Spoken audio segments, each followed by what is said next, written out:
No primeiro dia da semana, de manhã bem cedo, as mulheres tomaram as especiarias aromáticas que haviam preparado e foram ao sepulcro. Encontraram a pedra removida do sepulcro. Mas quando entraram, não encontraram o corpo do Senhor Jesus. Ficaram perplexas, sem saber o que fazer. De repente, 2 homens com roupas que brilhavam como a luz do sol colocaram-se ao lado delas. E os homens disseram: "Por que vocês estão procurando entre os mortos aquele que vive? Ele não está aqui. Ele ressuscitou."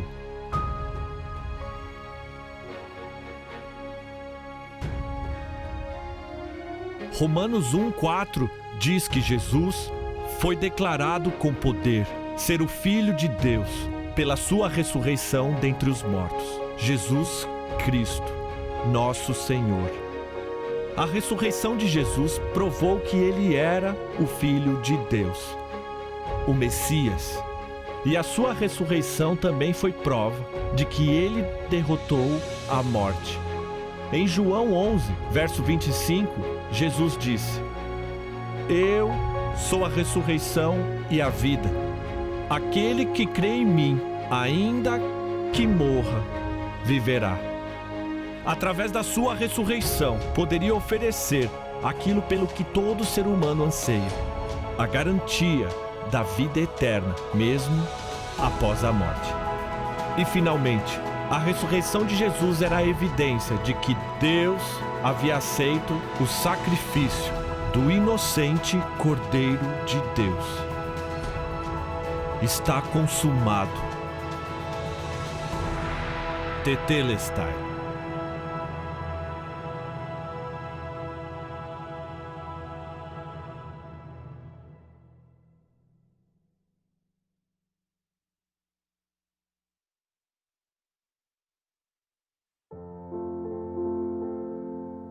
Barrabás era culpado e merecia ser condenado, mas Jesus era inocente e merecia ser liberto.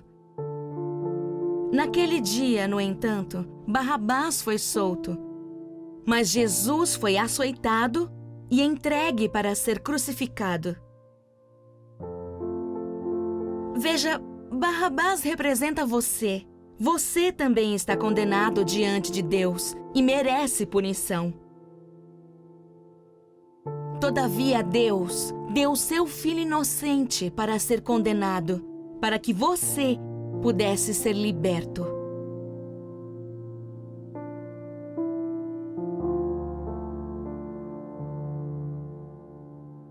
O pagamento pelo pecado é a morte. Na cruz, Deus colocou cada um de seus pecados sobre Jesus. Deus o puniu, derramando a sua ira sobre Jesus. Segundos antes de Jesus morrer, ele bradou: "Tetelestai", que significa "está consumado". Ele estava proclamando que havia feito tudo o que era necessário para pagar pelos nossos pecados. Isso significa que não há mais nada para você fazer. Você não precisa mais oferecer nenhum sacrifício. Não há mais boas obras a serem feitas. Jesus pagou completamente pelos seus pecados. No templo, havia uma espessa cortina que bloqueava o acesso ao Santo dos Santos. Apenas uma vez por ano, um homem ia por detrás da cortina na presença de Deus. Mas quando Jesus bradou: "Tetelestai", está consumado, a cortina que separava a humanidade de Deus foi rasgada de cima a baixo, para mostrar que por causa do sacrifício de Jesus, agora você pode ter acesso a Deus.